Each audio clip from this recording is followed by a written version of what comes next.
বিসমিল্লাহির রহমানির রহিম। আসসালামু আলাইকুম। আজ 10 এপ্রিল, বিশ্ব হোমিওপ্যাথিক দিবস।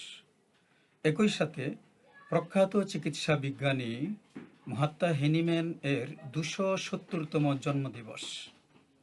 এ উপলক্ষে আমাদের আজকের আয়োজন। চলুন তাহলে আলোচনা শুরু করা যাক। স্যামুয়েল হেনিম্যান 1755 খ্রিস্টাব্দে 10 এপ্রিল জার্মানের এক প্রত্যন্ত গ্রামে জন্মগ্রহণ করেছিলেন। তিনি 1779 খ্রিস্টাব্দে চিকিৎসা বিজ্ঞানের সর্বোচ্চ ডিগ্রি এমডি অর্জন করেছিলেন। এছাড়াও তিনি 11টি বিদেশি ভাষায় পাণ্ডিত্য অর্জন করেন। তিনি একজন নামকরা অনুবাদক ছিলেন।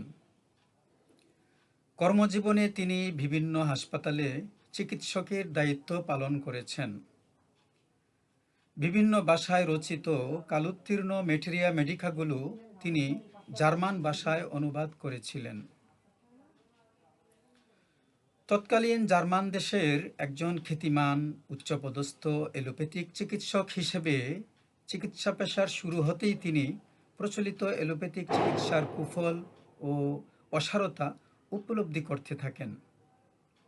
তিনি দেখতে লাগলেন রোগী ভালো হয়ে একটি নির্দিষ্ট সময় পর আবারও একই রোগ নিয়ে ফিরে আসে এবং পূর্বের রোগের সাথে আরও কতগুলি নতুন রোগের সৃষ্টি হয়।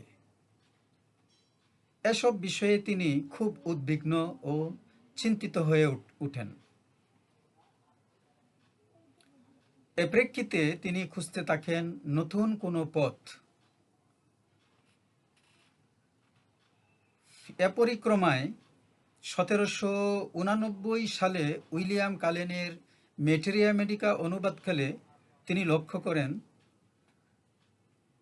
সিনকোনার ছাল বা বাকল সুস্থ শরীরে সেবন করলে কম্পজ্বর উপস্থিত হয়। আবার এই সিনকোনাই কম্পজ্বরের মহৌষধ। এই তথ্যে তিনি হৃদয়ের মণিকূঠায় এক কম্পন অনুভব করলেন। মুখ থেকে শত বেরিয়ে এলো, পেয়ে গেছি। সাথে সাথে তার উদ্বেগ, উৎকণ্ঠা ও চিন্তার জগতে বিস্ফোরণ ঘটে যায়। তার সামনে উন্মোচিত হয় এক নতুন দিগন্ত। এরপর তিনি 1790 খ্রিস্টাব্দে এলোপ্যাথিক চিকিৎসায় ইস্তফা দিয়ে নতুন চিকিৎসা ব্যবস্থার খোঁজে অধিকতর গবেষণায় আত্মনিয়োগ করেন। মহাত্মা হেনিম্যান সুস্থ দেহে সিনকোনা সেবন করেন এবং প্রাপ্ত ফলাফলে তিনি বিস্ময়ে অভিভূত হয়ে যান। পরে আরও প্রায় 100 ভেষজ দীর্ঘ 6 বছর ধরে নিজ দেহে প্রুবিং করেন। নির্বাচিত সেগুলো থেকে প্রায় 100 ভেষজ যে তিনি নিজ দেহে প্রুবিং করেন, সেগুলো থেকে 68টি ওষুধ তিনি নির্বাচিত করেন এবং সেগুলোর ফলাফল বিবরণ বিস্তারিতভাবে তিনি লিপিবদ্ধ করেন। অতঃপর 1796 সালে ঘোষণা করেন নতুন এক চিকিৎসা ব্যবস্থা। তিনি বলেন সিমিলিয়া সিমিলিবাস কিউরেন্টার, অর্থাৎ সুস্থ দেহে যে ভেষজ যে সকল রোগ সৃষ্টি করতে সক্ষম, সে সকল রোগ সেই ভেষজই আরোগ্য করতেও সক্ষম। চিকিৎসা বিজ্ঞানী হেনিম্যান প্রাকৃতিক এই চিকিৎসা পদ্ধতির নামকরণ করেন হোমিওপ্যাথি।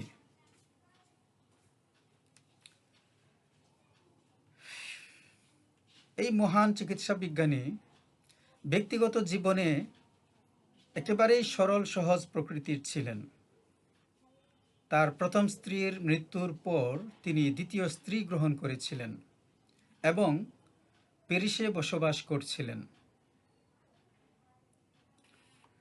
তিনি 1843 খ্রিস্টাব্দের 2রা জুলাই প্যারিসে মৃত্যুবরণ করেন। ইন্না লিল্লাহি ওয়া ইন্না ইলাইহি রাজিউন। মৃত্যুকালে স্ত্রী মেলানিকে তিনি বলেছিলেন, আমি বৃথা জীবন ধারণ করিনি। তিনি আরও বলেছিলেন, মৃত্যুর পর আমার অন্ত্যেষ্টিক্রিয়া যেন মুসলিম রীতিতে সম্পন্ন করা হয়। তার মৃত্যুর পর তার ভক্তবৃন্দ যখন আসলেন, বাড়িতে আসলেন, আসার পর স্ত্রী মেলানি উপস্থিত ভক্তবৃন্দকে তার এই শেষ কথা বললেন, শেষ দুটি কথা, আমি বৃথা জীবন ধারণ করিনি, আরেকটি হলো মৃত্যুর পর আমার অন্ত্যেষ্টিক্রিয়া যেন মুসলিম রীতিতে সম্পন্ন হয়। এই দুটি কথা তিনি উপস্থিত ভক্তবৃন্দকে বললেন। বলার পর উপস্থিত ভক্তবৃন্দ তো যেন আকাশ থেকে পড়লেন, কারণ কোনোদিন তার মধ্যে মুসলিম হওয়ার কোনো চিহ্ন এরকম কিছু তারা পরিলক্ষণ করেন নাই। তারা একেবারেই হতবিহ্বল। তাদের ঘোর কাটলে তারা জিজ্ঞেস করেন, ম্যাডাম, স্যারের এমন কোনো নিদর্শন আছে যেটা দিয়ে বোঝা যাবে তিনি আসলে মুসলিম হয়ে গিয়েছিলেন? মেলানি বললেন, হ্যাঁ, অবশ্যই। তখন তিনি এক কপি কোরআন, একটি জায়নামাজ এবং একটি তসবিহ নিয়ে এসে তাদেরকে প্রদর্শন করেন। উপস্থিত লোকজন তাকে জিজ্ঞেস করেছিলেন, এগুলো দিয়ে উনি কি করতেন? তিনি বলেছিলেন, হ্যানিম্যান রোজ এক গ্রন্থখানি সকালে পাঠ করতেন, আর এই ম্যাট বিছিয়ে রোজ 5 বার প্রার্থনা করতেন। কিছুক্ষণ দাঁড়াতেন, তারপর অর্ধনমিত হতেন, তারপর ফ্লোরে কপাল টেকাতেন। এরকম করে তিনি প্রার্থনা করতেন রোজ 5 বার। এরপর প্রার্থনা শেষ করার পর তিনি ম্যাটে বসেই এই জপমালা দিয়ে, তসবিটা দেখিয়ে বললেন যে এই জপমালা দিয়ে তিনি ধ্যান করতেন।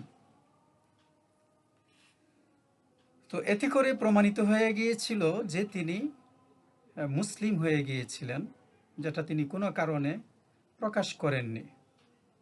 আর এই প্রকাশ না করাটাই আসলে বুদ্ধিমানের কাজ ছিল, যেহেতু তিনি একটি নতুন চিকিৎসা ব্যবস্থা আবিষ্কার করেছেন এবং পৃথিবীব্যাপী তা ছড়িয়ে গিয়েছে।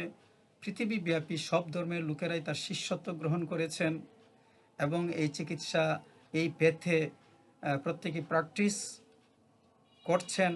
সে অবস্থায় তার ধর্মান্তরিত হওয়ার বিষয়টি প্রকাশিত হলে একটি বিশৃঙ্খলা সৃষ্টি হওয়ার সম্ভাবনা ছিল। সেজন্যই তিনি বুদ্ধিমত্তার পরিচয় দিয়েছেন, তা তিনি গোপন রেখেছেন, আর মৃত্যুর সময় স্ত্রীর কাছে তা প্রকাশ করে গিয়েছেন। এতে করে তার 2 কলি রক্ষা পেল।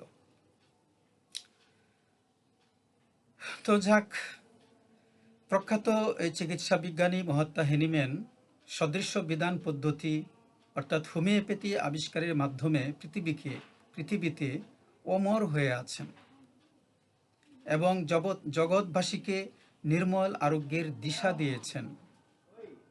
আমরা দোয়া করি আল্লাহ তাকে জান্নাতের উঁচু মাকাম দান করুন। আজ তাহলে শেষ করি। সকলকে ধন্যবাদ।